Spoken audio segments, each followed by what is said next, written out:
Hey everyone, I hope you are all well. Today I'm in England. I'm not in Iceland, but I'm still going to be talking about Iceland. So here you have it. 10 top things to do in Iceland. And these are things that I've personally done. So I hope you do take them seriously, and when you come to Iceland, experience them. Okay? Alright, so the first thing I would recommend you do in Iceland is to check out the hot springs. They are my absolute favorite thing to experience. I cannot recommend them enough. If you come to Iceland, please do not skip the hot springs. If you can't make it to a hot spring, maybe you can just go to a local pool. But go to a hot spring, don't miss it, okay? Go to hot spring. I've been to the Secret Lagoon and I've been to another hot spring. 2 days after I got to Iceland, I was actually staying in a hostel and I met these two Dutch girls, two sisters, twins, and they met this Icelandic guy. He took us around 10 o'clock to a hot spring. It was pitch black and it was to date, it was like one of the best experiences that I've had. It was just so warm. It was hot in some places, warm in some places, lukewarm in some places, and then at the very bottom of this, it was like a nice cold stream. It was like the best experience. And that midnight, it was his birthday, which was amazing. So we sang him happy birthday under the stars. And gosh, if you can have an experience like that, good on you. But just go during the day. Go unless you know somebody who knows a place, but just go during the day, check out the hot springs or a local pool. Whatever you do, don't skip them. They are the definition of a natural wonder. The second thing you can do is horse riding. Now the Icelandic horses are so friendly, absolutely gorgeous, and so easy to deal with. I had never been horse riding in my life, but my sisters came over to visit me and and to explore Iceland, but mainly to visit me. Yes, Esther and Ellie, you came to visit me. And I said, hey, do you guys want to go horse riding? And they were like, yep, I'm up for it. And so we did it. We went horse riding for an hour or so, or maybe 2 hours. We were just like exploring the countryside. I will leave all the companies I'm going to recommend in the description, and you can check them out. If you've never done it before, you won't have a problem because it's pretty simple, it's pretty easy. They give you a rundown of how to control the horse. I mean, the owners of the horses or the horse farms, give you a rundown of how to control the horses, and they tell you exactly how to stop them, how to get them to slow down, how to get them to speed up, etc, etc, so you don't have a problem. Or if you're too scared, you just don't want to try it out, you can just stand next to them, stroke them, and look pretty. The third thing to do is Golden Circle. Now this is the third top thing I'm recommending because I've done it before and because it's literally like a typical thing that people do when they come here to Iceland. It is like the most typical tour, the Golden Circle, where you go and visit Thingvellir National Park. And you also go to Gullfoss when it's not too icy and dangerous, and then you also go to the Geysir. Those three things make up the Golden Circle. I think I didn't actually make it to Gullfoss because the weather was just absolutely so, it was so snowy, so magical, so wonderful, so beautiful, but it was just dangerous, so my friend recommended that we just don't go to Gullfoss because it was just not suitable.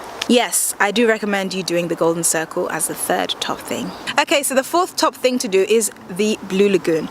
I saved this excursion for when my sisters came round so we could enjoy it together, because my sister, one of them already knew about it from a long time ago. This is more of a touristy thing, so some people would actually encourage you to skip it. But I say there's no harm in just trying it out one time, especially if you're gonna fall in love with Iceland.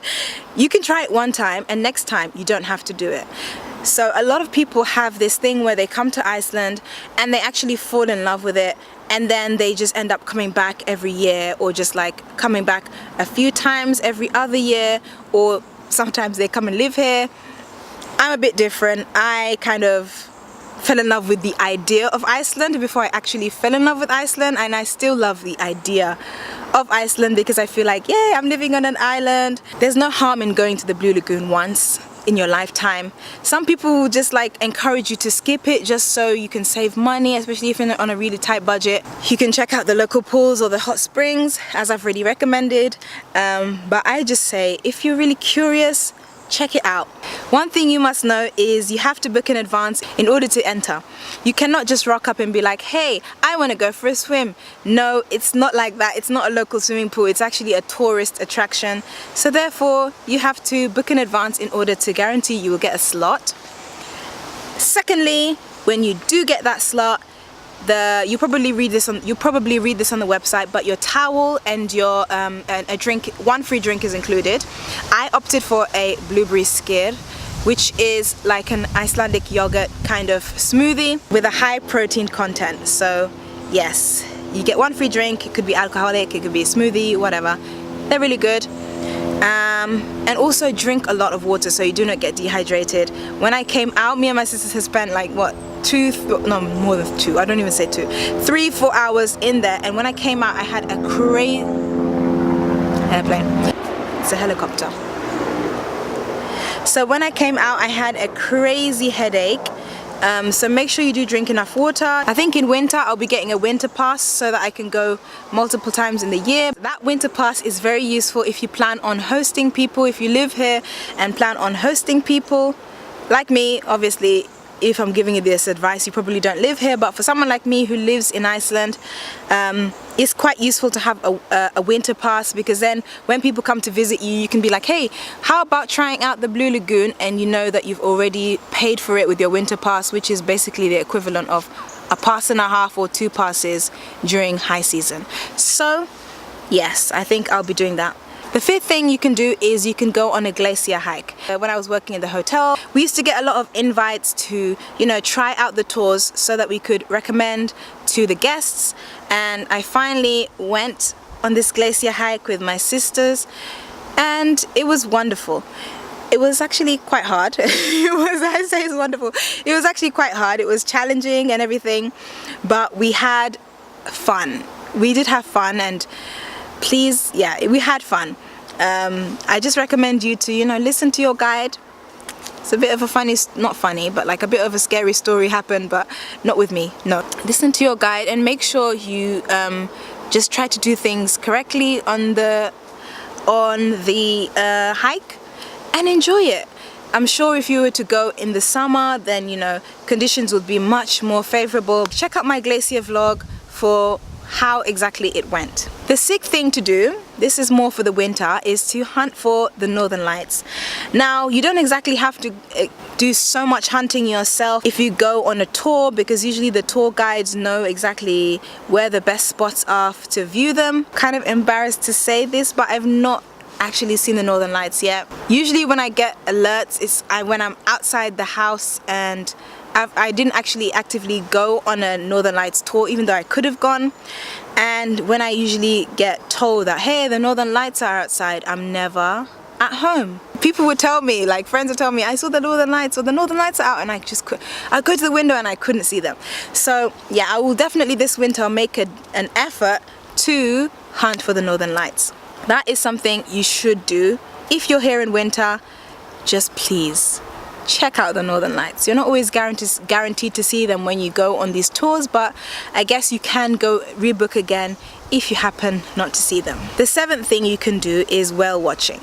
Now, I was a bit hesitant to recommend this, but then the people who have actually been on whale watching and told me that, you know, it's amazing, recommended it, and I just thought, okay, fair enough, I had a bad experience, but this is something you could do. You can make a day out of it. You can go whale watching in the morning, and then when you come back to the harbour, you can go out for like a nice lunch or lobster soup, or maybe some fish and chips, or whatever you like to, whatever kind of seafood you like to eat. Fresh fish is usually delivered to the restaurants every day, so you can have a good time, make a day out of it. One of my top tips would be on this excursion would be to take a seasickness pill so that you can actually enjoy it. It's so nice being on a boat, but when it's rocking back and forth, and when the seas when the tide is high, or when the sea is just rocking, when the ocean is just really rocky and the boat's rocking and everything, I really had a very bad experience with this because I just was throwing up and I had a seasickness poo. I threw that up. It was just the worst experience. But like I say, if you don't suffer with nausea and seasickness, you're in luck. Okay, so the 8th top thing to do is to explore Reykjavik. There's so much you can do without actually doing any excursions. You can do a city walk, a hop on, hop off bus tour. You can go up to the top of Hallgrímskirkja. You can go to the Perglan. You can do so many things in the city and have a really great time. If you love those city breaks, like exploring different cities, then you'd have a great time in Reykjavik. If you're in the city for one day and you're just like, I don't want to waste it, I don't want to just spend my day in the hotel or just go to one restaurant, I want to do something with my day. So much you can do in Reykjavik. You can even go to a local outdoor pool, heated outdoor pool. You might not want to stay for like a whole week just exploring the city, but a good weekend would give you the opportunity to explore the city and to do various activities. Okay, so the 9th thing to do, which I have kind of included on about 3 points now. In point number 1 about the hot spring, point number 4 about the Blue Lagoon, and point number 8 about about exploring Reykjavik is visit the local pools. Now, this is one of the things that you should do if you're in the city. It's just nice. Or even if you've gone to the Blue Lagoon already, even if you've gone to the Secret Lagoon already, try out the local pools, see what they're all about. They have heated pools and hot tubs and kind of like massaging bubble jacuzzi like hot tubs. They have lanes which are not necessarily heated but kind of lukewarmish, and they have, you know, temperatures from 5 degrees, which is ice cold, to up to 44, which is too hot for me, and so I don't actually venture into those two particular temperatures. But a nice 40, a nice 38 is just like, yes, nice one. It's like really good for me. So I usually frequent the pools, especially because I have a membership and it just kind of makes sense. For a while I wasn't going because I was just self-conscious, but now that's kind of over and I just make sure I enjoy myself. The 10th thing to do in Iceland is to road trip. Again, this is something I'm yet to do, but I think it's so essential. No, actually I think I've done it. I did it with my friends in February, you know, kind of like a winter road trip. I've got the vlog on my channel. It's like 3 videos. I think what I really meant with this point is to road trip around the ring road. That is a typical thing that people come here to do, and I would definitely recommend it. It's nice to kind of go on excursions and if you're alone and you just want to also meet people, you can go on those day excursions on the coaches. But if you have the opportunity to maybe go with friends or even go alone, you can just like rent, or even if you feel comfortable to go alone, you can rent a car and you can just do the ring road around the whole island of Iceland. And again, you can organize your accommodation so you don't have to rush it along the way with, you know, Airbnb or couch surfing or whatever. Okay, so that has been my video on my top 10 things to do in Iceland. I hope you've enjoyed it. I hope it's been helpful for you. If you have experienced Iceland, if you've had the pleasure of experiencing Iceland so far, then please do leave your recommendations in the comments. I'm sure other people would find them extremely helpful. If you're not subscribed, please do subscribe and turn your notifications on so you know exactly when I've uploaded a video. And make sure you follow me on all my social media so you keep up to date with me, and I hope to see you next time. Thank you so much for watching. Bye.